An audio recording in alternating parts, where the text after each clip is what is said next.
Hello, everyone, and welcome back to the Soldiers of Cinema podcast. I am Clark Coffey, and with me, as always, is the fantabulous Mr. Cullen McFader. What's going on? Fantabulous. I'm good. How are you?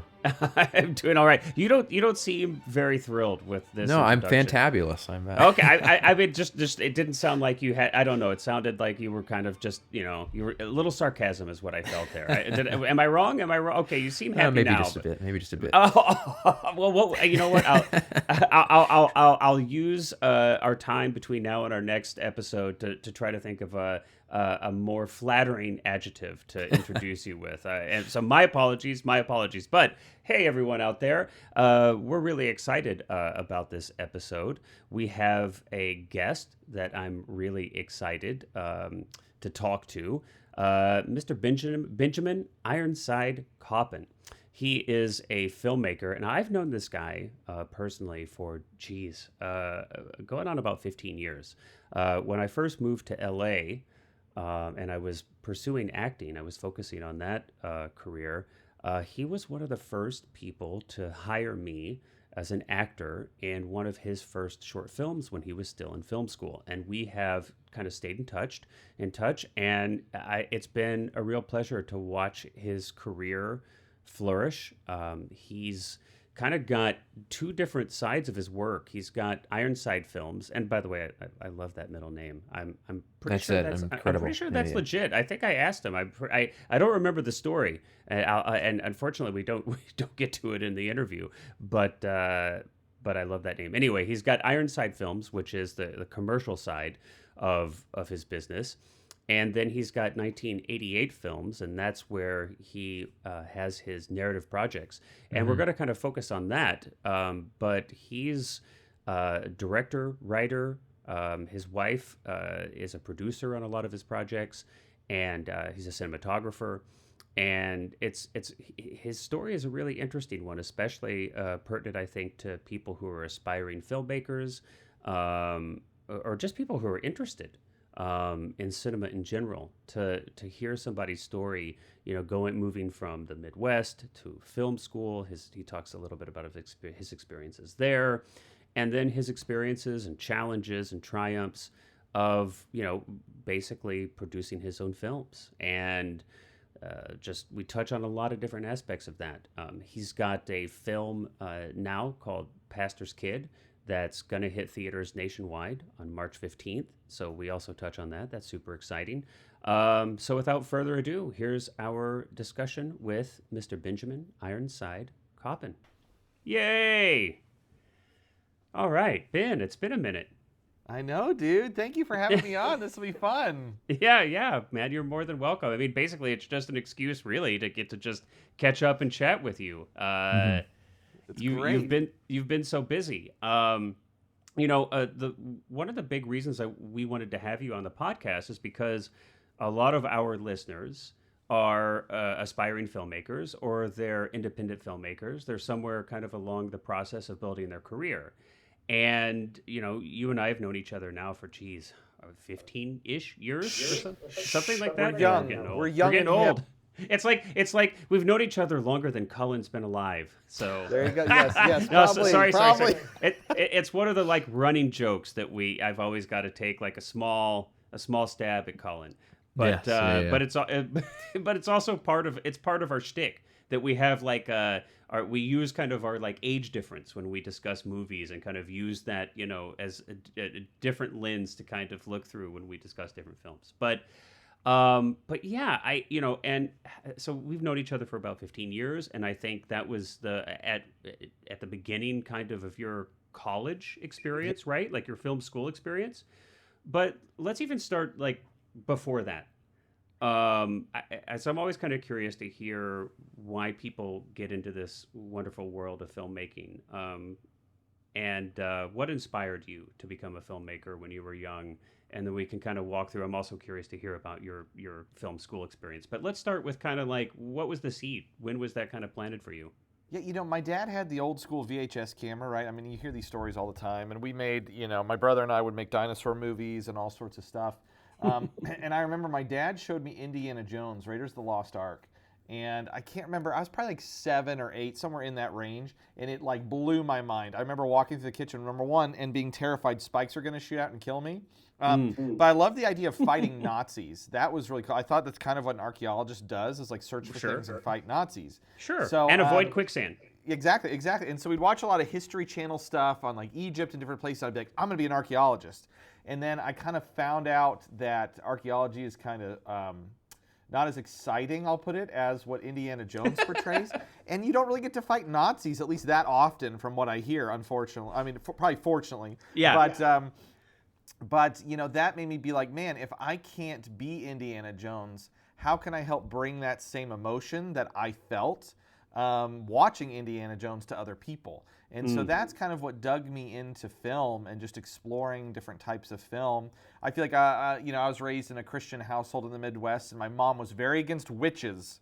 Witches and horror movies were two things. So I didn't see Hocus Pocus till I was like well into my 20s, or Nightmare Before Christmas. But thankfully not against dinosaurs and archaeologists. Yeah, so. exactly. So we were good on that. But you know, I didn't get into horror until college is when I started to really get into like the George Romero stuff, like Night of the Living Dead, Dawn of the Dead.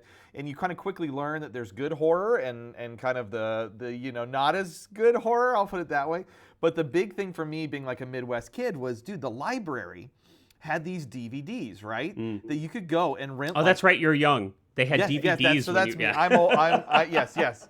But you could rent DVDs, and you know, I kind of went through that, you know, Indiana Jones phase, and you kind of get into horror a little bit, and then as I'm flipping through, started to get into these like Sundance, like early 2000s indie Sundance movies, and you had like 13, if you guys remember 13 at all, was like a drama about like a girl growing up and becoming 13 and the world she was in. There's another one called Mean Creek that has the Koppin brother in it. United States of Leland was one that had Ryan Gosling in it. And then there was one that hit me Saved was another one. It was about like a Christian school with Mandy Moore that I found really powerful. And then the one that hit me the most was one called Manic. And it has Don Cheadle, Joseph Gordon-Levitt, and Zooey Deschanel in it. And it's about these like teens that, you know, kind of dysfunctional teens. They all have different issues kind of going into this counseling place that they're staying at, you know, due to different reasons. And they shot it all on mini DV and handheld. And it was such day in the life of, as if a documentary crew was just dropped into the life of these teenagers. There was no plot moving anything forward. There were no beats to hit. It just felt like reality. You know, with these very talented actors, young, you know, in their careers before they had blown up or anything. And that movie has stuck with me ever since. As I was like, man, if I can make something that gives me the feeling I felt when I watched that movie, that's been the new thing to kind of strive for in my life, is like there was just this rawness and reality to it. And so even going into college, Clark, like that's where you met me a little bit. Yeah. We were running around with DV cameras, handheld, you know, natural light, grimy, you know, trying to make things feel honest and real and authentic. And yeah, now, I feel like that's been a through line for me. I'm curious. I want to ask you for maybe a little more detail at some of these milestones. You know, so because I share some similarities with you in that I grew up in the Midwest and couldn't have been more removed from the film industry. Right. And I was deeply moved by cinema as well when I was young. And I had very similar thoughts. Like this feels so important. This is like so impactful to me. I want to be able to do this for other people. I want to create these things to connect with other people as well. And so I'm curious, kind of, how did you get from I'm in the Midwest, I really love movies, but I don't know where in the world or how in the heck these things are made, to I'm studying filmmaking in Southern California? Honestly, you know, it was one of these things I have to really give my parents like huge credit, because they bought us our first editing computer. Back then, it was, you had to like beef out and like pimp out like a desktop box computer. So we had a Sony Vaio. And then they got us Adobe Premiere, I remember pretty early on. So I was Wow. editing in Adobe Premiere like in junior high, like making videos for school. And then over the years, I think we did this thing where, we would cut grass or try to make some money, but they bought us a Canon GL2. It was like you raise a certain amount of money and we'll meet you. And the Canon GL2 was like the coolest camera. Like back in the day, I can't even remember how much it cost, but I think it was one of the first that could shoot either 30 or 24p, something like that. So you're over here like, it looks like a movie now, you know? because it could shoot 24p. Yep. Yes, At 480, 480 Yep. lines of resolution, and it was Exactly. like one of the first cameras available to a consumer that could do Yeah. that. It's like, whoa, yeah, Yep, mind it was blowing. a big deal. So my parents were constantly supportive of us in the arts, and so then my brother, he's 4 years older, so he came out and went to a college called Biola University out here. So he kind of paved the way, and then I went to the same school later on. So it was cool, kind of like, as he transitioned and left and went to college. I'm not saying that me and my brother aren't really competitive towards each other, but there was kind of this idea of like, I would see the stuff he would be making and I would try to push myself to match the quality of the stuff that he was doing. Even I remember when he was in college, I was really eager to make a feature film. And he was like, write a script, do it. And he was very supportive of it. And so I remember I wrote a feature script and I tried to get my friends together and I talked about the amount of commitment they would need. And everyone was like, nope, I'm not doing this. Like one day is one thing, but like 2 weeks is way too much for us. And so I ended up never making that film. But yeah, that's kind of how it went. It was just me and my brother making stuff. My dad is he worked a business type job, but he had been studied operatic singing. So he's a big operatic singer. He'll sing in church and stuff like that, do big performances and stuff. He has an amazing voice. And so, we always had the arts growing up. We'd go to plays a lot, we'd go to theater. And so we were very supported, and I'm very thankful. Like my parents were awesome and they were like, try it, go for it. If it doesn't work, like figure something else out. Like we trust that you'll figure it out, but do it and try it now and see what happens. So That's amazing. Yeah, that's wonderful. I'm curious if there were any, your experience kind of making home videos at home and growing up in the Midwest and then moving out here to Southern California. Was there anything that you were surprised by or kind of, as you went through the process of going through school? Now you studied film, correct? Yeah. Uh-huh. Yeah. Was there anything like that kind of blew your mind or was kind of like on either side where you were like, oh my gosh, like this is demystifying the process for me. I can really do this. Or maybe the other side of like, oh my gosh, this is like dauntingly huge. How can I do this? Or, anything in between or... That was the flip for me, is I felt like mentally I was like, because my brother was out here in California going through film school, in my head I was like, oh man, once you get to that point, it's just going to be all these guys wanting to make movies all the time and we can all support each other and do each other, work on each other's sets and all these things. And then when I got to film school, I felt like it was very isolating. And a lot of people were they're at college just to have fun and have a good time. And that's fine. I'm not trying to like poo-poo on that or anything. But when you're you there, totally like, are, Ben. Yeah, exactly. It's like I've waited so long. And you know what I'm saying? When you've been in the Midwest, like the entertainment business is just not a reality in the Midwest to a certain degree. And then you work so hard to get out here to go to a film school that you've like worked your butt off to get to. You're taking it seriously. Exactly. And then everyone else is just like goofing off and wanting to party and just have fun. And you're over here like, guys, let's get together and make a movie. Nah, it's not for a class. We don't need to do it. It's not for this. We don't need to do it. And so that was a little frustrating. And then on the flip side too, I feel like, not that film school is bad, but it kind of did the opposite for me, where it was like, I was used to being a one-man run and gun, right? That's what you do because you didn't have people or you had friends. I remember, literally, do you guys remember a boom pole with a sock on the end of it? Because you didn't have a muffler for your... Boom pole. It was like I remember a broomstick. I was going to say a broomstick or a 2x4 or something. Yeah. Or a 2x4, that's great. But yeah, you're gonna have some hefty shoulders by the time you're done holding up a 2x4 for hours. Yeah.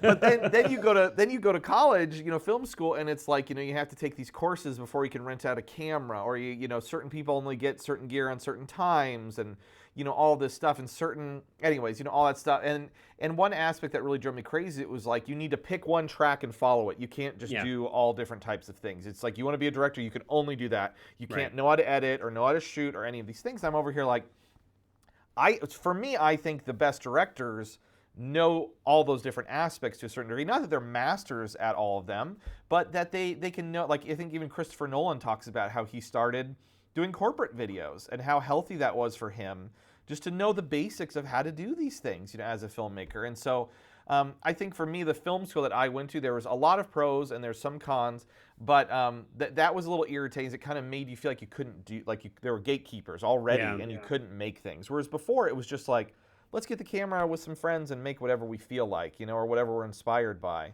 Yeah. So that kind of pushed me back. But then I added an art minor to it. And when I went into my art minor, everything was about go create. Everything was about the power of art and what you can do with it. And it's a Christian university I went to, and one of the things that in the film industry, it was either like you make movies and never talk about what you believe, or you just go work in a church and you be a Christian church video guy. And that didn't fit me. You know what I mean? And there was not like. Not that you need to be blunt about your faith, but how can that integrate in part of your storytelling? Like you look at like The Lord of the Rings or some of these films that have very deep, spiritual layers, right, that you could pull from.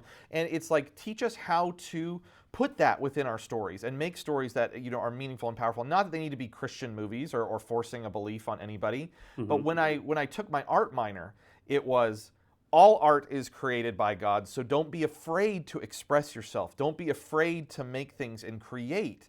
Even someone said, like, if God truly created all the colors in the world, you can paint a canvas red, and that is just like paint it just red, and that's showing an attribute of God's creation. And so for me, that really freed me up of, not being afraid of, like, we can tell whatever stories we feel called to tell, or we can incorporate things we need, feel like we should incorporate. That was an interesting one. Is like I kind of saw this like a little bit battle between the film department and the art department, where the art was like all of these things, and then the film department was like, hide who you are, don't ever talk about anything that it basically the idea of like you want to like get into the industry and just like work your way and be successful. I find that fascinating though, because I think that's a really real thing. Like as we're all independent filmmakers, I found that it can be really tough to kind of present something that's deeply personal, because there is this weird structure in a lot of even independent film that kind of, I guess, wants to appear like it's bigger than it is, where it's like, oh, well, we can't do that, or we don't do that, or we need someone on set doing this just because that's how it is. And I never like that answer of just like, well, why do we have to do it this way? And then someone just says, well, that's just how it's done. Beyond that, they don't know. And so I find, that's totally like resonates with me a lot of having the ability to make something that maybe isn't necessarily commercial, or even kind of shaking off that fear of being like, is this going to be commercially successful? And instead just doing something that's really, really personal to you, and hoping that resonates with people, and hoping that actually is something that people get. And that's what I would get from those Sundance films I'd rent from the library. You know what I mean? Get these films that felt so authentic and personal, and though I might not share a same story, it's like I can relate and connect to this journey. Yet I go to film school, and they're kind of like, just become an editor and do trailers, and you'll be successful, and that'll be fine. Or just do this and do this. And not, I don't want to crap on it as a whole, but it's like that was just a lot of, and I don't think every professor believed that. I don't believe they all believe that, but there was just this mentality of like, just fit in and like do your thing. Whereas I feel like, in my point of view now, is it's like your point of view is what makes you who you are, and that's your superpower in storytelling. And so figuring out how do you harness your experience, and again, not that it needs to be blunt in wherever you're raised or whatever your point of view is, but how do you put yourself into your stories and make them personal while you get what I'm saying? Like, while still being able to connect to people. I mean, I think there's a handful of interesting points here that I want to speak to a little bit more with you guys, and then I want to ask you about the transition from your education, that film school experience, out into the world. But before I do, I want to call out these couple, because I feel like there's a couple really interesting points. One is your authentic expression, creating personal films, right? And how do you do that and also have a career? In other words, how do you meet an audience? How do you sell your work and make a living off deeply personal films? But the other is this kind of where you said you kind of came from this idea of like, hey, I want to be involved in a bunch of, in all the different aspects of filmmaking, and I, just bring some people together and we make this film. And of course, you get into the college experience, and they're trying to prepare you for this, quote unquote professional, film career. And it's like, well, there's unions, and you literally can't do everything. You actually have to, resign yourself to working in one specific place, and there's all this bureaucracy and overhead, and it becomes expensive, and we have to have X number of people on set, and it just, it gets bigger and bigger and bigger. And there's so much overhead eventually that it ends up, you can't create a film yourself. Now you're reliant upon money, and a lot of it. And which means, okay, how often are you going to be invited to the party? You're no longer the one throwing the party. You're, you're begging to be invited to the party. So, I kind of holding those two ideas in mind, I want to speak to or ask you about your experience coming out of film school. Did you try to pursue a career in Hollywood, quote unquote, or what was that like for you? Yeah. So, at the time, and this is kind of, I guess, I'll probably answer a question and lead in, is like, what's the movie? I can't think of it. Blair Witch had come out probably like 2000 or 99. Yeah, in the 2000 range. 90, yeah. I went to college like 8 to 10 years, before I went to school. So Blair Witch had come out, and then I want to say that Paranormal Activity had come out, or it was just about to come out somewhere around that time. And I remember seeing these films that were made for 10 to 20K, blowing up and making all of this money. They're these smaller budget things with smaller budget people. And the mentality in the film school was this idea of like, go make a $50,000 short film, or go get your uncle's money, however much you can get, right, and make the best short film the most polished Hollywood studio. Yeah, Steven Spielberg's gonna see it, and he's gonna give you $200 million to make that space epic you've always wanted to make. Spielberg is doing nothing but watching student film. Right, student film. He's on the Vimeo staff picks every day. Yes, he is. There you go. And for me, I always was just like, this seems so old school when we see movies like Blair Witch and Paranormal Activity that are blowing up and succeeding. It's like, why are we not studying those and saying, what's your version that you could put in with your own point of view or your own perspective that you could make for, and give yourself the restraint of, what can I make the best that I can make for $10,000 or $20,000 and a handful of people? Grow us that way instead of just saying you're going to be a cog in the machine. So, anyways, having said that, graduated from Biola, and I went and worked at Lionsgate within their horror department, and that was a really great experience. Yeah. So at that, in that job, we handled a lot of the like EPK, behind the scenes interviews for like horror projects or sci-fi, anything that fit kind of that vein. So we got to interview Ridley Scott. We got to interview Francis Ford Coppola, Guillermo del Toro, George Romero, who was my guy that I got into horror through. Handful, I say Guillermo. Yeah. Anyways, handful of other just amazing filmmakers that you're over here like. Okay, let me stop you. Let me stop you for a minute. Yeah. Let me stop you. And I always apologize for interrupting, but sometimes I fear a moment may pass. So forgive me. No, go for it. Yeah. Okay. So we're gonna digress. I'm gonna ask you for some gossip. Any fun stories from having met some of those filmmakers, doing the interviews? Especially curious about Ridley. But if you have any interesting, I'm not asking you for dirt. I'm not asking you to talk trash, but I'm just curious if you have any, if you want to talk trash, hey, that's okay too. But, no, not really. But I'm curious. I remember Ridley Scott just being very stoic and professional, just like straightforward. Was he smoking a cigar? Yeah, he didn't have a cigar, but no, that would have been amazing. Come on, amazing. If you really want Ridley to open up, buddy, you need to pour him a good glass of red wine, sit it on the table, Clark, and you got. I was just the you just camera swear guy. like a sailor. Yes. I was just Wait, the what were you camera gonna guy, say? so you're just a camera guy. But if I were producing that, I would have had. I forget what he smokes, but Cohiba, I don't know. But I'd have his cigar and I'd have his wine right there. And have the whole bottle, actually. Oh, dude, that's so great. Anyway, sorry. But okay, dude, so Ridley stoic, yeah. Guillermo del Toro is so sweet and kind. I would imagine. I'm working on his movie right now. Dude, that's amazing. So, yeah. Is that the Frankenstein one? Or are you not allowed to say? Okay. Yeah, Frankenstein. Cullen is up in Toronto, so they're shooting up there. Yeah. Dude, that's incredible. I hope you have a blast. He's the nicest guy, dude. It's amazing. And he has such a clear vision, yet it seems like he collaborates so well too. You know what I mean? It's that.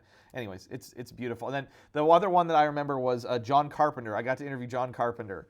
And he has just the driest humor that's just amazing, and just like I bet. He's just it was just, we really got to interview the best of people, and and with now was that I feel like, inspiring? Was that inspiring to you, dude? 100%. Were you kind of like mind blown? I mean, I don't want to speak for you, but I imagine it's like you're right out of college. You've had this passion for cinema, basically your whole life, basically, right, since childhood, early childhood, and now you're 6 feet away from people like Ridley Scott, Guillermo del Toro. John Carpenter, right? These many people would consider cinema legends, right? Living legends. Where's your mind at right now? What are you thinking? Are you like, I'm here? Like, oh my gosh, I'm like 6 feet away. I'm gonna be Ridley Scott or John Carpenter or whoever. Yes, exactly. And that's where I was like, I wanted to soak up as much as I could in this experience so that I could take it and apply it to what I wanted to do, to the films I wanted to make. But now, are you still in the space though, where you're like, I can get to Hollywood, like I'm going to be in the machine, but I'm going to change? Like, where were you? I don't want to put words in your mouth, but was it like I can be a part of the machine and still do it? Yes. So that's where we were. We had moved. My wife and I moved up from Biola's down in Orange County area. We moved up to LA. We were living in Culver City area, over by like Santa Monica, a little close to Santa Monica, near Sony Studios or whatever. Near it is Sony. now. My wife worked over by Sony, and so that was really cool to kind of just be in the heart of the entertainment industry and just see that like everything is sort of touching the industry. And there's such an energy. There's for anybody who is wants to be a filmmaker or who's just like obsessed with cinema. I mean, it's right. You experience that, I'm sure. I mean, it's just driving around. You're passing Paramount. You're passing Sony Studios. You're in Burbank. You're CBS TV City. It's like all of, and you can just see, oh yeah, that they shot this there and that there. There's just this energy, right? It's just like you're surrounded by it. Yeah. And I always suggest to like film students, like at least do a season in LA. Not that you need to like live there or make that your full-time place, but it's like at least do a season. Excuse me, and go up and like experience what that energy is like and how the actual industry works. And I think working at Lionsgate, we also had our films at the time were the Medea films. They were Tyler Perry's. Was oh yeah. I think it was right. Hunger Games was going to. Divergent was going. The Saw series. My boss at the horror department I worked for, he's the guy who found the Saw series. So he worked primarily in horror. Which is still going to this day. Yeah, exactly. I just saw the most recent one. So did you? There you go. There you go. So it's still I feel going. sorry for you. No, anyway. But even like and this was a big pivotal moment. We like our little horror group was kind of like, or I would refer to it as like early MTV. It was kind of punk rock in the way that we did things and the way that we made things. And I'll tell just two quick stories that hopefully answer some of your questions. Like when I interviewed Francis Ford Coppola, like Apocalypse Now is like top 3 movies in my life. And he was doing a movie with Val Kilmer called Twixt. It was Val Kilmer. Familiar. I can't remember. Yeah, one of the Elle Fanning I think was in it. And he was talking about how he was wanting to like do it live and like switch out scenes live through this road show. And during our time, we kind of saw that come out and completely bomb and like get like really bad reviews. And that's not, I'm not trying to pick on Francis Ford Coppola at all. I love that he tried this thing, but that was very healthy for me to see that even the icons that I hold up to can still make films that don't connect with people. And seeing how passionate he was about that movie, I was like, I don't really care that it didn't make $1 billion because he went and made something that he felt so passionate about to do, and he accomplished it. And so looking back on his filmography, he can be proud that he did something that he set out to do. And so that kind of freed me a little bit, that even our greats can sometimes like, and I'm going to say mistake, but that's not what I mean, is it just didn't connect at a certain time. Yep. And so that helped me be like, it's okay if I make a film that doesn't always connect, even as I'm growing and learning. And then the other quick story was our president of our company. Like I said, he'd been a producer for a very long time, like decades in the industry. He said a filmmaker came to him and said they wanted to make a movie. And he goes, my response to him was, your movie is never going to work because horror people don't like ballet, and ballet people do not like horror. And he goes, thank God Darren Aronofsky did not listen to me when I gave that advice, because Black Swan like blew up and became an Oscar winner, I think, or nominated, and did all this stuff. And what he was doing when he was sharing that story, which I love, he was so open, was basically saying we don't know what's going to connect and what's not going to connect. And so basically follow your passion and what you're feeling like you're supposed to make as far as your story. And then, let the chips fall where they fall. Sometimes it'll be a Black Swan and sometimes it'll be a Twixt. But either way, you're putting yourself out there. So yeah. No, those are great stories. Let's talk a little bit about like the pragmatic. It's just 'cause some of this is kind of the philosophical, right? You're kind of developing your philosophy of filmmaking and your philosophy as an artist, and all of that's obviously critical. I want to get back to authenticity and creating, putting yourself in your work. But a lot of times people are really challenged with the pragmatic, so it's whether you're in film school or not, but you're attempting to start your career wherever you're at, and you're going to meet a lot of resistance, and maybe more so in this industry than a lot of others, because there's just, only so much room, right? There's only so much money. There's only so many studios. And even though the means of production has become a lot more affordable with digital technology and whatnot, we could talk a little bit about that too, and we can geek out on some of the details technically. But so after Lionsgate, you're kind of philosophically refining, your stance as a filmmaker. Where do you go from there? Yeah, like from a pragmatic perspective. And that's that crazy transition is that, we would go to different film festivals. We went to one called Fantastic Fest, which is awesome in Austin, Texas. I would highly suggest it. It's changed over time, I think, where it's gotten a little bit more, and I'm not trying to poop on it, just a little more mainstream with some things, but man, when we went, they played some of the most outrageous, fun, amazing indie things that you would have never seen. They probably still do. I haven't been in a very long time. But I remember kind of having this sort of come to Jesus moment where I was filming interviews of all these filmmakers, right? And I was sitting here being like, but what am I making? Like, what am I, like, I can sit here and even, there's some films that I saw that I'm like, I could make a better film than this person. I'm like over here, but I'm not doing it. And we had done like a handful of like short films and pitches and scripts. And I'm sorry, I'm going to have to cut this interview short. I just realized that I'm not making a film right now. I'm just talking about it, and I'm sorry, guys, but if you don't mind just continuing the interview on your own, I'm gonna go make a movie. I'm gonna go grab my camera, and there's some really nice light out on the front yard. I'm just gonna. Let me know if you need any craft services. I only partially jest. I mean, I think about this too, right? I'm so sorry to interrupt, but I had to kind of put that little fun joke in there. But that's exactly. It's like I kind of got to a point where I was like, I keep interviewing all these people. I'm watching some of their films. I'm like, I think I could do better. But, like I've said, we kind of took some pitch packets around town, tried to beg people for money. And you spend years doing that, to be honest with you. We probably spent 2 or 3 years with 3 Most or 4 people do projects. spend years, And we were just pitching and pitching.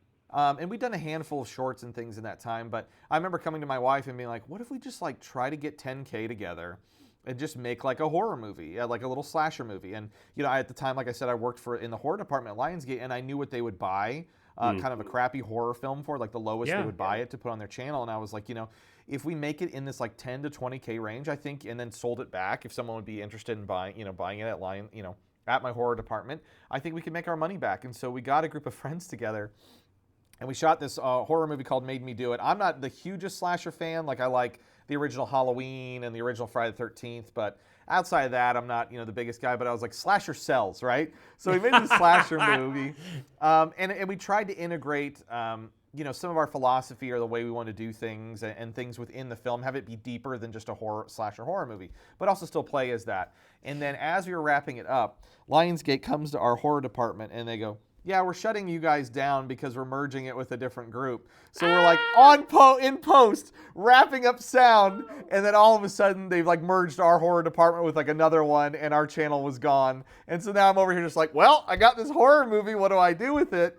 And so, we took it around town. People watched it, had some offers, good and bad. Then finally went to with a distributor, and it's not been the best experience in the entire world, I'll put it that way. And that's how we learned. This moves on to the next topic for us, Clark. That's how we learned about a thing called predatory distributors that own your movie and never give you a dime.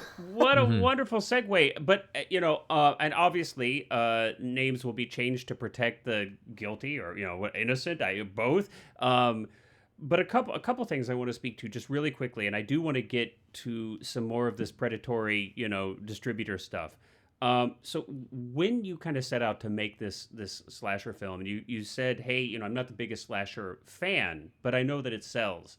Can you talk a little bit more about that? Like, was it difficult? Like, were you still able to kind of express yourself authentically? Do you think, or do you feel like you were having to kind of make a compromise? I mean, can you speak a little bit more to that? Because I think every filmmaker has that experience, right? Or at least ask themselves that question where they're okay. I need to sell this. I have to make a living, or even maybe more generously, it's like I want this to find an audience.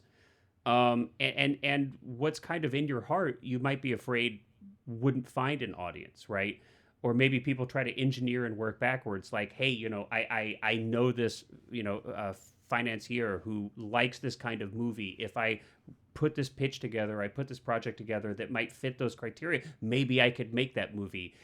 Could you speak just a little bit more to your experience? Because I think it's so common amongst filmmakers, No, 100%. And for me, like I said, my step into horror was those Romero movies, Dawn of the Yeah. Dead, Day of the Dead, Night of the Living Dead. And so I really wanted to make this zombie film that Clark was going to star in, funny enough. Yeah. Oh, there you go. So, yep. And so we wrote the script, we spent, I want to say close to like $3 to $5 grand to shoot for 2 or 3 days. Because Yeah. the zombie makeup costs so much money to have like it look good. Yeah, it was so cool. You remember that? And so we Yeah, shot I remember. a couple of days, handful of days.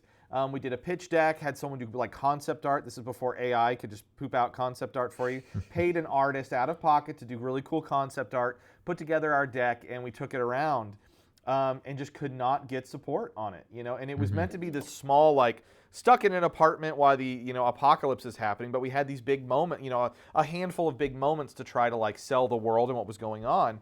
And, when we looked at our budget and we're like, we spent $5 grand on like 2 or 3 days, and we're talking about trying to make a whole horror film for like 10 grand, like, that just doesn't line up. And so that meant zombie had to kind of go out the window as far as genre. So we had to kind of look what was the peripheral that we could do. And that's where kind of, I think one Halloween I rewatched Psycho. I try to rewatch the Hitchcock films, around Halloween season. And I watched Psycho and I was just like, I can get into that. And I think we were watching Bates Motel at the time too, the show. And I was like, why can't we do our version of like John Carpenter's Halloween having a baby with Psycho, And at the time too, I loved, we had interviewed Rob Zombie with a lot of his, I think he was doing Halloween 2 at the time. The remake, yeah, he did a Devil's handful of Rejects remakes. or something. And I really just loved the grimy aesthetic of like he shot some of it on like 16 and 8mm.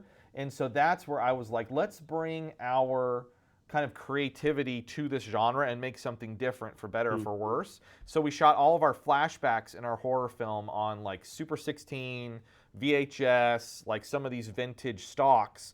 And then our main narrative was shot on like the red camera with like cinema lenses. And so that was kind of and the whole point of the movie was the idea that you're finding, like, I was like, how do we find sympathy for Michael Myers? How do we find sympathy for Jason?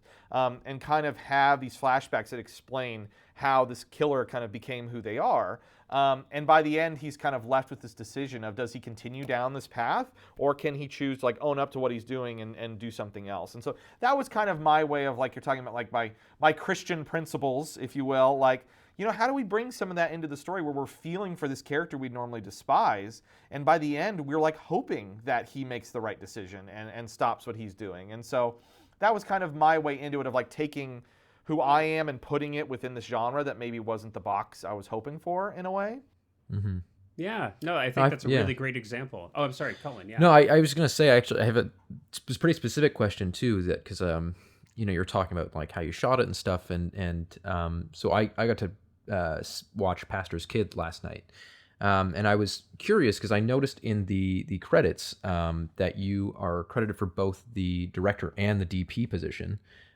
So I did on my first feature, I did the same thing where I shot it and directed it.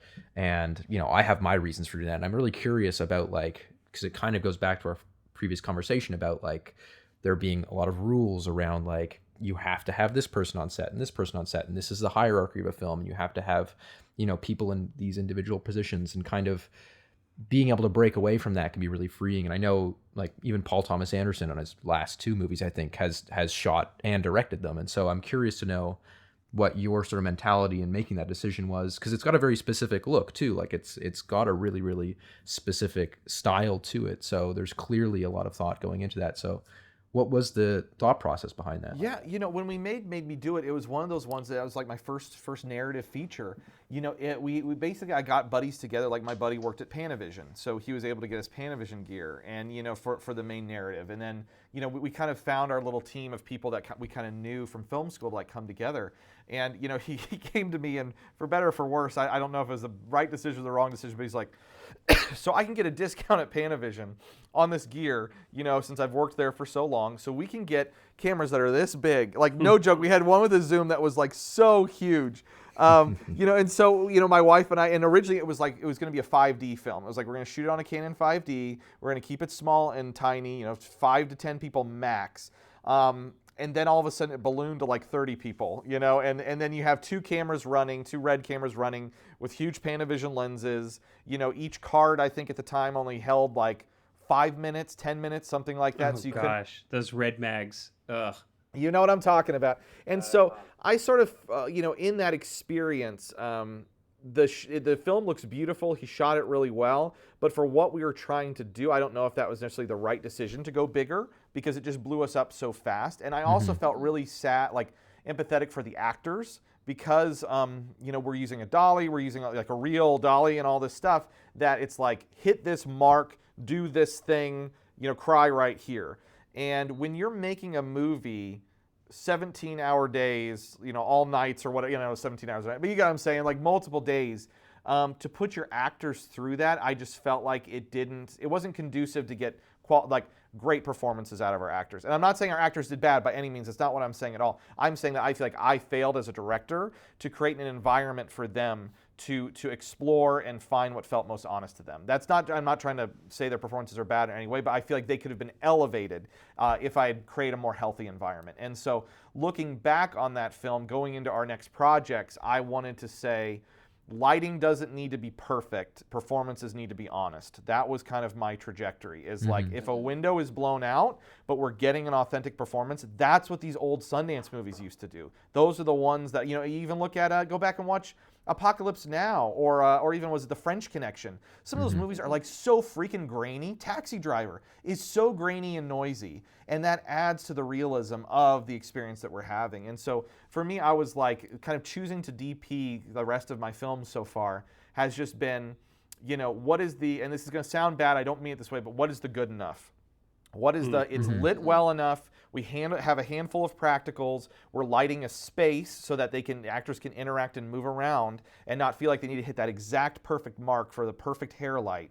And let's just own that as like, this is what we are as a filmmaker. And the beauty, dude, of these cameras, and I know the new red cameras and all these things, is you have such dynamic range that you can get away with things with just a little light or a practical in there in a way that you couldn't before. So anyways, yeah, that's been sort of my experience. Is like, I just wanted to break free from needing to hit those perfection points with lighting. And I think it was like what Conrad Hall called it, like magical realism or something, which is just this idea of that, like, it's not, there's a quality to it that is elevated from reality, and yet it still is grounded in where the light is coming from. And I find that that's such an interesting way to work too, because it really, like, even beyond just making it a lot simpler and easier as a logistical thing, I find that it creates these moments where you're not so, like, dug in the trenches about rules and ratios and like the contrast ratios and using false color to make sure that every light must be motivated perfectly, and it ends up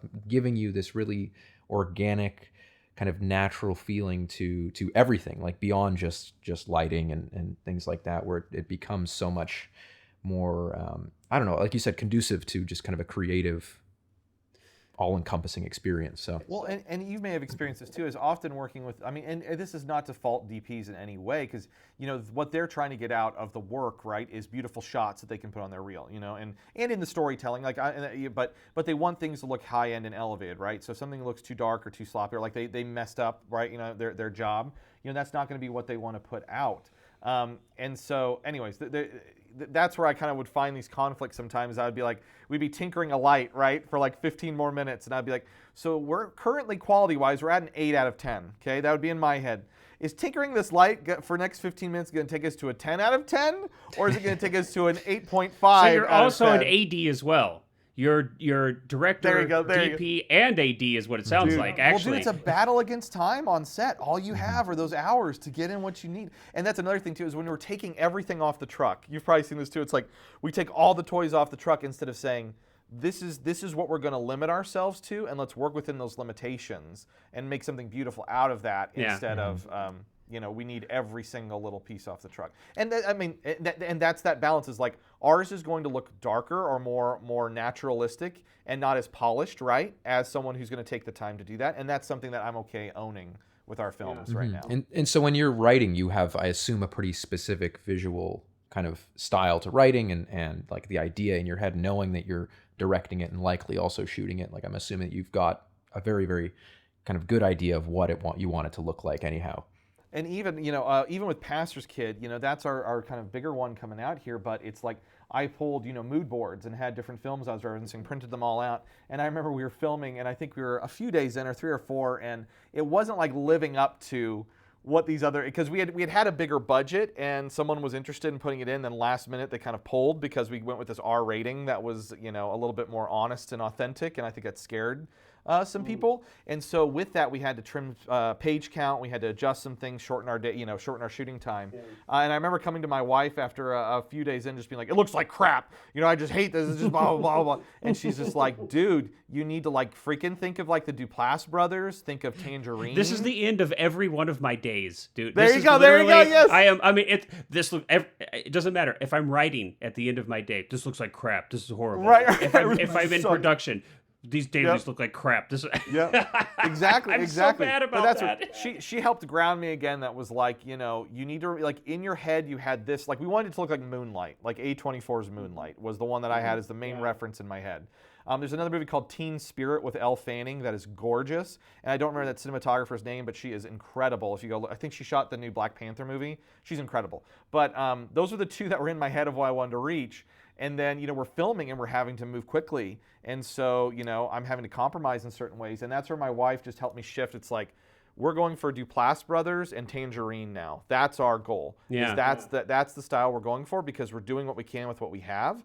And then she even was just like, don't forget that what was important was the performances, not the beauty of every single shot. And to clarify, your wife is a filmmaking partner with you. She produces, So just to kind of clarify, because people might be like, well, why in the world is his wife in there, like giving feedback and telling him how to do this or that? I mean, it's your wife. You got to listen to her. But yeah, she actually is a producer and a filmmaking partner with you. So yes. That might help clarify.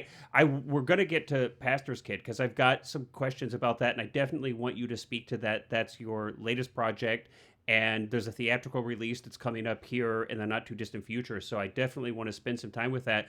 But before we do, I want to revisit something that I think is a really important topic, and it's talked about some, but I think there could be a greater discussion here to help other aspiring or starting out filmmakers.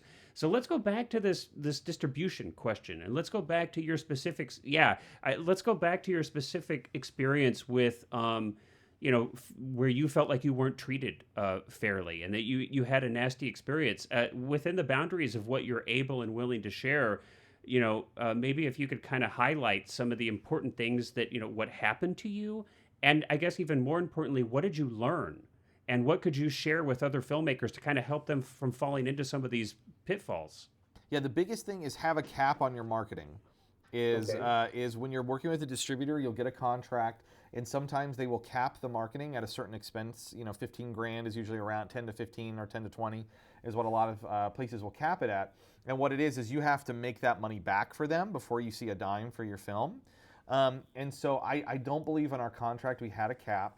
I would say if you can sign a contract that is a 3 to 5 year deal, go for that, because then if the relationship runs sour, you get the film back. You get the film back. We signed a 10-year deal, and one of the reasons we signed the deal too, and I want to be careful not to overly. I'm sure there's filmmakers that have had a great experience with our distributor that we went with. Yeah, and you don't need to name it. Yeah, it's not about that specific. I just want to make sure you don't feel like you don't be obligated to name any names. I think just in general, kind of, things to look for, watch out for, be cognizant of, because it's super challenging. And we're filmmakers, we're not lawyers, right? So it's unless you're hiring an entertainment lawyer, which a lot of people at lower budget levels can't do, right? If your film's 10 grand, you're not going to spend 5 grand on an entertainment lawyer. I mean, you know, it's just, you can't. So No, 100%. So yeah, that's where I would say look at those two things. I think a shorter run is great with somebody in case it turns sour.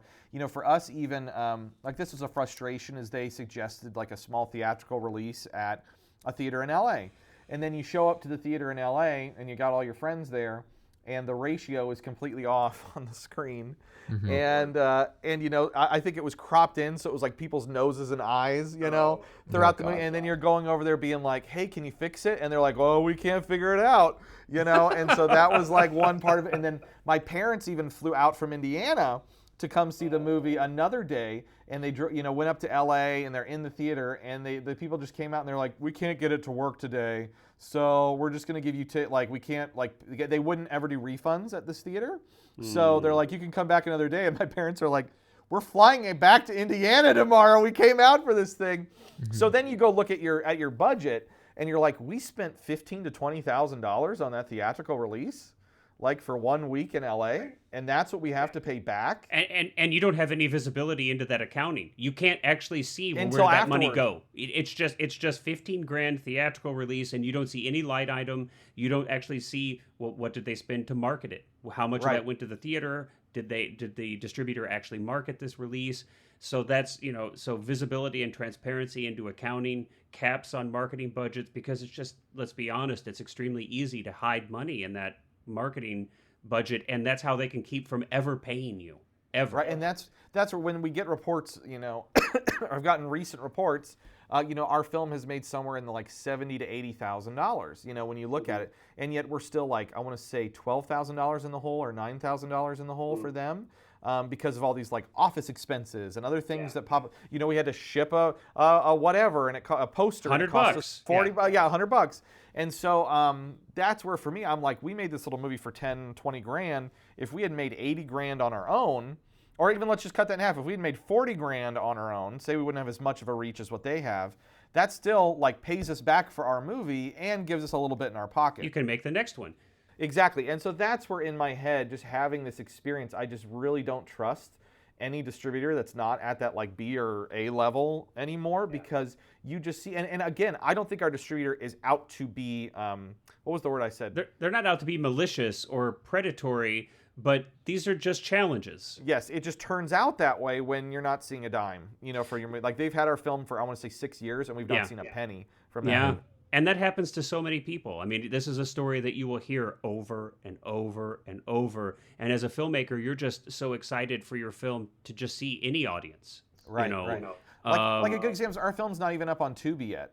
Yeah. And I'm over here like, I've put films up on Tubi since then, and I'm making a couple $100 on these. And again, it's not like we're rolling in the dough, but I'm just like, at this point, I would take a couple $100 for the movie being up there for a couple of months. You know what I mean? Where we're not seeing a dime currently. Yeah, and you've lost all control. You know, it's for however many years are left in this 10-year contract, you've lost control. But real quickly, just moving from that before we get to Pastor's Kid, because it might be part of this discussion, have you found something that works better for you, or kind of what seems to be working better for you now, having learned from those experiences? Are you doing something different in your distribution tactics? Yes, so my wife and I actually created our own distribution company called 1988 Films. We were both born in 1988, so that's where we got it from. We actually would just put it up in our movies as like a temp placeholder as we were searching for distribution, and then we were just like, why don't we just do it ourselves? And it's been this very weird thing that, like, I would say over the last 3 years, even 3 to 5 years, indies just aren't, like indie distributors aren't picking up as much. Like they're picking up a handful of films a year, but it's not like what it used to be by any means. Like they used to be able to like figure out how to turn a buck from your small movie, and now it's like, unless you have a name in it, you know, it's just like you're kind of left to the side. Like we would send our current films. We had a movie called Kill a Prophet that Clark's in for a couple of scenes. Another one called Burn My Money. That's a boxing film we actually shot during COVID up in LA. And we were sending that one around to different distributors and different people, and everyone, like the responses we would get were like, this movie looks amazing, we enjoy the story, but we can't put it out because there's no, you know, A or B list celebrities in it. And you're just like, okay. And so that's honestly when we started doing that, And we even had an agent be like, I love this movie. I want to tour it around, but I can't promise anything because the world that we're in right now. He's like, there's less money. There's just so much less money. Well, there's now. no physical like you don't make money on physical Right. media anymore, right? Whereas, a studio used to be able to take a risk on something and hope to make money back over years. Whereas with streaming, it's just kind of it's like a one-time thing, right? You can't necessarily guarantee any future money for it. So yeah, it makes it a lot more difficult. So yeah, basically we decided to start our own distribution company because I was over here like, I think we can figure out how to do this. And so we call it like building the plane as we're flying it a little bit, where we've made relationships for VOD to get our films out in different places. Last year we signed a contract for physical media, so DVD and Blu-ray.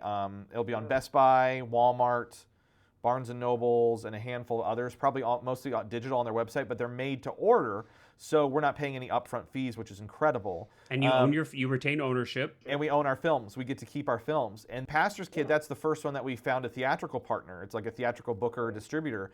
And so that's where for us, it's kind of like, now we have all the like pillars or whatever. We have the VOD side that we have our connections and our relationships with. We have our DVD and physical media that we can put films out. And then if this theatrical is successful, we now have a theatrical that's awesome. partner that we could start shipping films out that way if that's what we feel called to do for certain projects. So. Right, and you'll continue to learn. I mean, it's as you know, the marketing of these films is extremely, okay, we're doing all this now. How do we get them in front of people? How do we let people know these films exist? And that's a whole other topic for a whole other many hours of. Honestly, speaking to your indie filmmakers, that's where I'm like, figure out as much social media marketing as you can. It's like, even if it's as simple as boosting ads and just like saving up some budget and boosting ads, that's where with Pastor's Kid we've gotten the most interaction. Is like, I'm talking like 6,000 interactions a day. So like Facebook, Instagram, advertising, yeah. Yeah, and the big thing we were told by even like a social media marketer was just try to be consistent. It's like content does not need to be perfect. It just needs to continue to be released and put out there. And so kind of like the big thing, I was talking to one of our actors and I was like, we have to figure out how to like fight against our artistic ego and just be willing to like jump on the phone every once in a while and say, hey, here's an update, and just be excited about that as opposed to, I fall into that trap. I fall into that trap big time. Is I'm like, whether it's with this podcast or if it's like, promoting my own projects, I feel like so many of us fall into that where it's like, but I feel so weird just putting up like some non-produced, like snippet of something. I feel, and it also kind of just feels weird. I mean, I think you're a gregarious, outgoing guy. I think I think I've talked to you about this before, that you remind me so much of, I'm not saying that you're Kevin Smith. And not in any other, but also like Werner Herzog, for example. I'll take it. People, obviously they're radically different personalities, they're radically different films, but I mean the capability of self-promotion, but remaining authentic to their films and to the world that they've kind of created with their films. And I think that's so key. I feel like you basically you have to become a story yourself almost.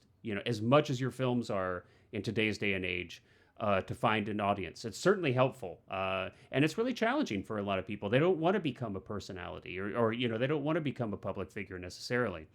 But certainly helpful if you're able to do that. Yeah. Let's talk about Pastor's Kid then. So this is, I mean, and this is, how many films are under your belt? Just because, which number is this for you? Let's see, we did. It's a handful. We do quite. We make movies. We try. Our goal is to make an indie film a year. That's kind of been our plan. Is like, how do we make an indie feature every year? And some will be bigger, and some will be smaller. But it's like, because we do commercial work in beauty and LA, kind of space. So this is the other side. Just to kind of let people know, this is the other side. So you do commercial work, and that's what pays the bills, and I assume helps support the narrative side, you're the passion side of your business. And so because of the commercial side, we have all this gear that we've accrued over time. So we literally have the stuff in the garage here that we can go shoot a feature when we feel called to make a film. And so that's been the beauty, is like, even we did this boxing film, Burn My Money, and that was during COVID, and it kind of came out organically that like my buddy had worked in this like stunt gym. He was an actor I'd worked with, and he's like, listen, dude, COVID has happened. And this is before we knew what COVID was, to be honest with you. None of us knew what this thing was. We just knew guys had been out of work for a couple weeks. And he's like, everybody's itching to like do something. can we make a movie? And I'm just like, I'll come up to like Burbank, for a few days, and we'll shoot things. And so we shot probably 7 days, something like that, probably 7 to 10 with some pickup, with the pickups included. And we shot this boxing movie, and they're like wearing masks while boxing, and we honestly, and my wife was the one that she's like throwing a line, because originally it was just going to be like online boxing was the idea. That's because we didn't know what COVID was. And she was like, as I was driving up, she's like, maybe just have one of the actors throw in a line like, they're doing online boxing due to this COVID thing. And so we just got one take of it in the movie, one line of it to catch. And then COVID became what COVID was, and we were working on editing as everything was breaking loose a little bit. And so, wow. Yeah, that's the beauty of it, is that it's just, you can find those same kids, like when you were a kid and you find your friends that want to go make things, is like you can find your little groups that want to just go do stuff. And there's so much freedom. There's so much freedom in that, and so much fluidity, and so much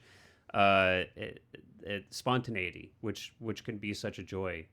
So yeah, I mean, Pastor's Kid. Let's talk a little bit about that. We've brought it up a couple times. It's your most recent film, and it sounds like you had talked a little bit about how important it is for you to create personal films that are deeply meaningful to you, and I think this film is. It sounds like. It also sounds like you've run into, or like at least there was some friction, or I'm kind of curious about this, where you ran into some friction, where like the way that you wanted to do this film met some resistance. I'm curious to hear a little bit about that. Every day of my life, every day of my life. Yeah. So I worked at a church for a season after FearNet ended. I kind of did some work for a church, and we'd film these testimonies. We'd film these very powerful testimonies. And one of them, we were rushing because the Easter service coming, so we had to film a video really quickly. And I'll tell you, working at a church doing like trying to do high-end video is like a film school all in its own, and it's a beautiful experience. That I would also tell anyone, if you're a person of faith of any kind, go try to work for wherever, if it's a church or a mosque or whatever, like go try to work for that religious organization for you, and just do it for a couple of years and just take it all in, because you will learn, how do I light something beautiful quickly? How do I set things up fast? How do I edit fast? Storytelling, how do I cut together stories quickly? All of it is great. But we were rushing for an Easter service, and a friend that I had worked with, she kind of was worked in all of our arts department, very creative person. She's like, I'll do my testimony, my story. And so we sit down and we film her story, and basically I had no idea. She goes, my mom was an alcoholic, had men, in and out of the house growing up. But we were very wealthy. She had a really great job. We were in a nice Orange County, California home. If you don't know, Orange County is a very wealthy California, county. She's like, we had a beautiful house, nice cars, all these things.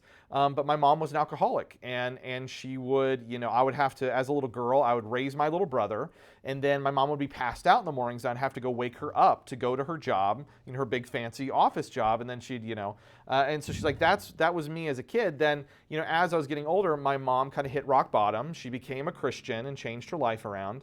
And then ended up, because she was so good at business, she became an executive pastor at the church. And an executive pastor is a pastor that handles kind of all the money and business side at a church. They're not a teaching pastor, but they're still held to a high regard. It's like the CFO, maybe. Yeah. They kind of handle that business side so that the teaching pastor doesn't have to worry about it. So she's like, so my mom becomes a Christian and then becomes a pastor, and everybody's praising my mom for being this amazing conversion story. And yet no one is seeing that I was raised with this alcoholic. I was raised with men coming in the house. I was raised with these abusive situations around. I had to raise my little brother. She's like, my little brother doesn't remember much of these experiences, but I do. And so no one's seeing my pain. No one is acknowledging my pain. And so she basically said in her testimony, she's like, I did everything I could to push my mom away and the church away. And that is, partying and getting into drug dealing and all this stuff. So she ends up saying, Mom, I don't want to talk to you anymore. And she goes to college up in San Francisco. And she's a straight A student, has a great kind of job that she's doing. And her little side money maker, she sells cocaine to all of her friends, right? And I'm interviewing her, and I'm over here just like, what? This is your story? This is crazy. And she's just like, yeah, it was a normal day. And she goes, one day, there were a couple of stories that kind of triggered things. And she's like, I got roofied at a bar one night, and these two predators were trying to take me to their car. And my friend saw me down the sidewalk and grabbed me out of these guys' arms, fought me off. And she's like, and I woke up the next day to all these calls from my mom. We hadn't talked in like a year or 6 months, some long amount of time. We hadn't talked since I had, been there.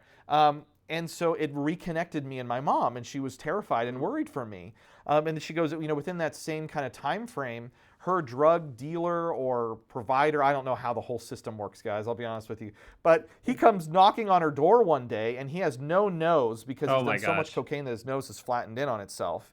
And so he opens the door and tosses in a duffel bag and is like, the feds are after me and my family, don't contact me again, and sprints off. And so anyway, so she's got this bag full of cocaine and cash, and she's just like, and I asked, like, what'd you do with that? And she's like, well, we did it, and I sold it, and that's what we did. And so what you started to find as she's telling the story is she's using drugs and alcohol and partying and all this stuff to medicate these traumas that she's had as a child that have never been acknowledged, they've never been talked about. And so randomly, her mom invites her on this trip to Sri Lanka, this church trip, and she chooses to go. It'd be part vacation and part church conference. And let's just say she has a spiritual experience, like kind of breaking away from these things and being able to turn and face and acknowledge the traumas that she's had in her past. And I want to be careful not to spoil it too much. But for me, that was such a human story that I was like, so many people can relate to feeling hypocritical from religion of some kind. It doesn't even have to be specifically Christianity, but religion, or parents having, feeling hypocritical from parents having that experience. Medicating in certain ways. I think we all do it. We all have our vices. Like, I love Diet Coke like nobody's business, and that's my vice right now. Hey, you got yours too! Boom. And then ultimately the hope that I think the majority of people nowadays, to a certain degree, are opening themselves up to spirituality in some kind, whatever that looks like. And there can be these beautiful redemptive moments that happen through having those spiritual experiences. So we wanted to tell this kind of like quote unquote Christian story in the most human and honest way possible.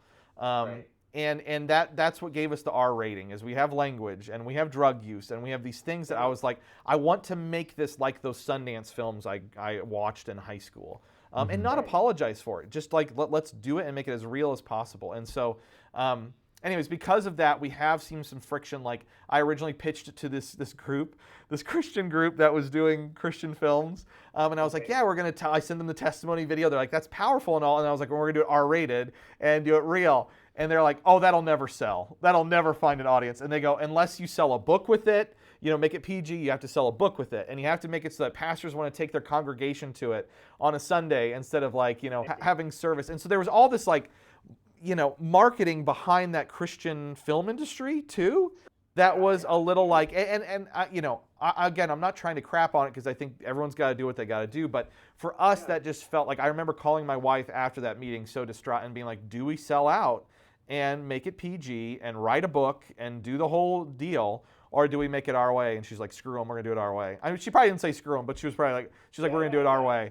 And so that has been the process of making Pastor's Kid. And every step of the way, we've had, and it's been so funny, the people in the Christian film industry don't get it, but the people who watch it get it. And that's where it's so tricky trying to be like, just watch it. It's just a movie, like a normal movie that happens to have a faith journey in it. Like my one that I go for is Moonlight. Moonlight is the story of a homosexual black kid, right, coming to discover who he is to a certain degree. I am the furthest thing from that, being raised in the Midwest. I was not raised in the poverty of Florida, yet I can relate to this story, and it does not feel like it's pushing an agenda or like it's forcing propaganda on me. It's just one person's story telling them searching for their identity, right?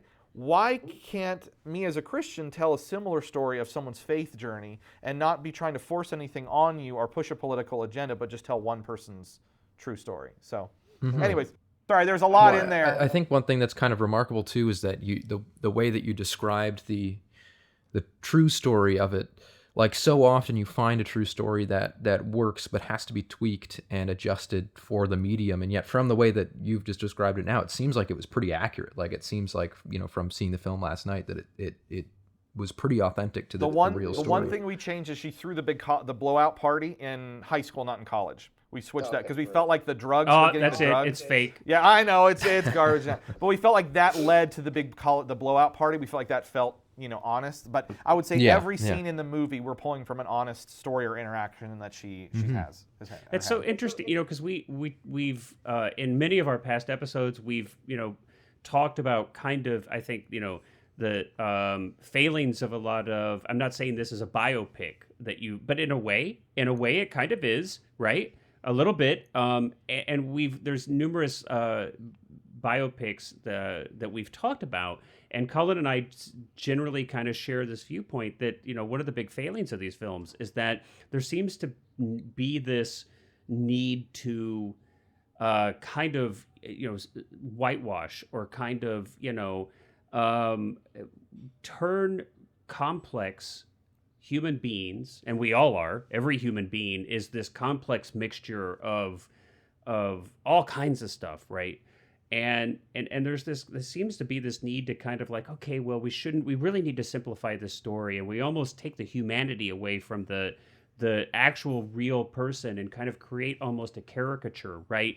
And this is often done in order to kind of sell some didactic message sometimes, along with the representation of this complex, interesting human being. And I feel like a lot of times it almost does the opposite, where it kind of takes the humanity and the light and the spark and what was inspirational and motivating about that person and their accomplishments and whatever else it may be.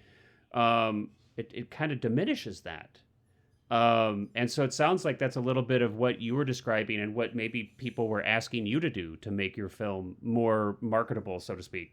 Well, and that was one of our decisions early on, was we didn't want anyone to be a villain. We didn't want to just paint someone as one-dimensional. It's like even her stepdad, in later on in the film, he kind of yells at her and calls her out on some things. And I wanted to be very intentional that he realizes he goes too far, and he apologizes to her before he leaves.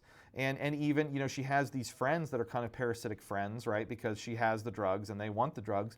But also that's not just the relationship. There's still these beautiful moments of healing that she's having with her friends, where even one of her friends is saying, go on this trip with your mom. Go deal with this stuff that you've been going through, because we're seeing you spiral, And I think even, that's one of the things which is very intentional for me, is I didn't want to paint anyone as one-dimensional. And how many times have you been in a relationship with someone that's kind of in a shallow relationship, and then you get alone for a little while, and the walls start to go down, and all of a sudden you start to relate on things, and stories come out, and then all of a sudden relationships can get deeper and deeper, and I wanted to express that through this film. There's even a scene, we call it the couch scene, where she's talking to her buddy who's got this guitar, and he's been doing all sorts of stuff, but he shares, I learned to play guitar in my youth group, and, here I am doing all these things, and they have this bond of like, different things that have hurt them, been burnt by the church, or, had these experiences. Now, later on, he's not necessarily there or the best friend in the entire world, but you can have those moments with people and not just make people that you're the villain and I'm the good guy, Well, I think one thing that really worked too really well is that you seem to have this affinity for doing things in like long uninterrupted takes and kind of letting the actors, fill out the scene with their own inclinations.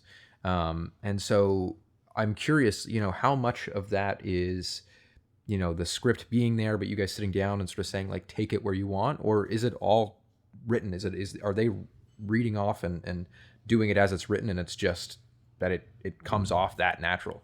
I wish Courtney, our actress, was on to take that one, because I always sit here and say that we do allow improv. It's totally like hey, if you have a different direction or something to say, like, let's do a take that way, but let's let's do a couple takes with the script and then do a couple takes kind of free flowing a little bit.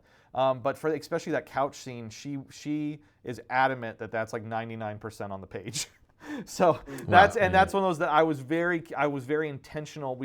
I tried to cut that scene down so many times, but I felt like there's this intermix of honesty and humor that we just had to hit. That if she sits down at the couch and she's just like, "Mommy didn't love me," that's not going to feel real and authentic. And she has to slowly open those walls or take those walls down, for them to be able to get to that deep place. And so that's one that, like, I would say from script to screen is it's very, very close, like 99%. And the rest of the film, I would say, is pretty close. But yeah, definitely there's free form improvisation throughout that. I was just like, let's mix it in, or find a different way to get to that question, or that line, as opposed to just hitting it right off the bat. So. No, I mean, it's impressive because I think the point that works is when you can't tell. Like, I was sitting there, it was on my mind just because of how natural it felt, but definitely in a complimentary way, that it felt like these people were having real conversations about things that they had gone through, despite the fact that obviously these are, actors playing characters. So I thought that was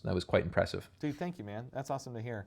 And that was for us, that was like, if we can get the authenticity in the performances, I believe people can go along with the story, whether they're of faith or not of faith, whether they're offended by an R rating or not offended by an R rating. If we can make it feel honest and authentic, that's where I'm hoping it can kind of break down some barriers with people where they'll check it out. Or maybe even sit here and say, I've had a similar experience, or I grew up this way, or I had that, and feel like they can fill in some of those gaps with their own experiences and ways, reflect a little bit. So, yeah, fantastic.